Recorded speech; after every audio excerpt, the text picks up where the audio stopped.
রাজ্যের মুখ্যমন্ত্রী এক সভা চলাকালীন ধর্মীয় প্রতিষ্ঠান, জাতি, ধর্ম, বর্ণ নির্বিশেষে কাজ করে থাকেন সেবা প্রতিষ্ঠান রামকৃষ্ণ মিশন এবং ইসকনের আন্তর্জাতিক খ্যাতিসম্পন্ন প্রতিষ্ঠানগুলি সম্পর্কে মন্তব্য করেছিলেন।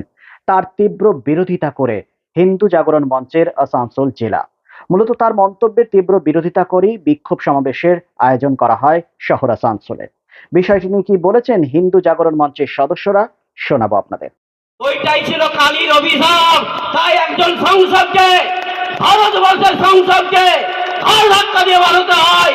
যে মা কালীর অপমান করে তাকে সংসদ থেকে ঘাড় ধাক্কা দিয়ে বার হতে হয়। বন্ধু, এইটাই ভারতবর্ষের পরম্পরা, দেবতার বিশ্বাস। যে মঞ্চে দাঁড়িয়ে আমি কথা বলছি, একদম মনে পড়ছে এই মঞ্চ থেকে ভাষণ দিচ্ছিলেন আর একজন মহিলা। তিনি আবার শিবের সামনে কন্নবের তুলনা করেছেন। আমি সেই নামটাও ঘোষণা করে দিলাম আপনাদের কাছে। এদের মানসিকতা কোথায়?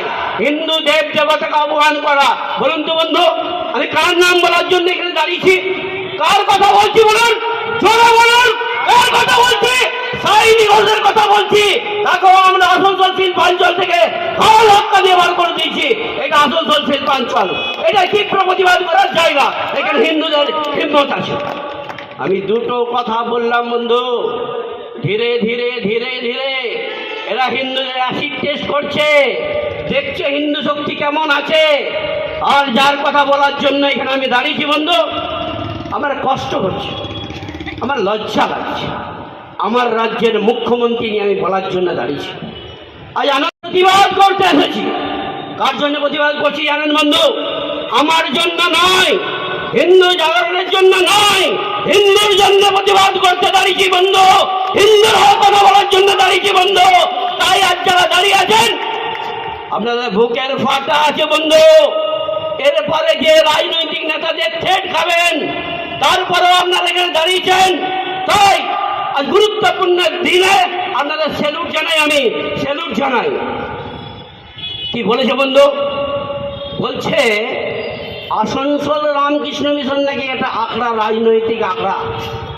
আরে একদম সোজাসুজি আসানসোল রামকৃষ্ণ মিশন, যেখান থেকে ছেলেরা পড়াশোনা করে কেউ ডাক্তার হয়েছে, কেউ প্রফেসর হয়েছে, কেউ ব্যারিস্টার হয়েছে, ভালো ভালো পদাধিকারী হয়েছেন। সেই মিশনকে অপমান করেছে।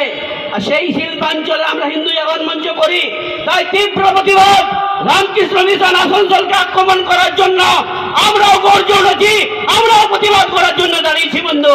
আমরা আসানসোল শিল্পাঞ্চলের হিন্দু, তাই আমরা প্রতিবাদ করতে এসেছি। বলছে কার কথা? আজকে আমাদের বিক্ষোভ সমাবেশ ছিল।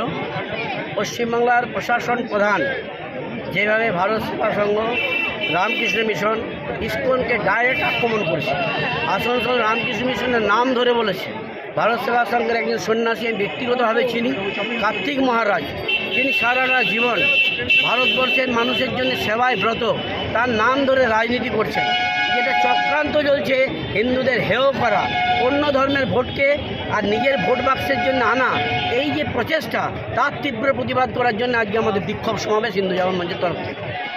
আচ্ছা, কৃষ্ণ মিশন যেমন সেবা কাজ করে, ভারত সেবা সংঘ সেবা কাজ করে, কিন্তু এই মুহূর্তের জন্য যারা ভোট ভিখারি হয়, ভোটের চক্রান্ত করে, তার প্রথম লক্ষ্য হয় ভোট। পরবর্তী ক্ষেত্রে আপনি দেখবেন ভোট পার হওয়ার 7 দিনের মাথায় পরে 180 ডিগ্রি ঘুরে সবাইকে নমস্কার করতে দেবে, পায়ে পড়ে দেবে, পুরো নিজেকে ঘুরিয়ে নেবে। এটা চক্রান্ত। আর সেই চক্রান্ত শিকার কিন্তু হিন্দুরা হচ্ছে। তার প্রতিবাদ। এর পরবর্তীকালে আপনারা কি পদক্ষেপ নেবেন? এটা সবে শুরু হলো। নিঃস্বার্থ ক্ষমা না চায়, আসানসোল শিল্পাঞ্চলের বিভিন্ন জায়গায় বিক্ষোভ সমাবেশ করে তীব্র থেকে তীব্রতর প্রতিবাদ করব।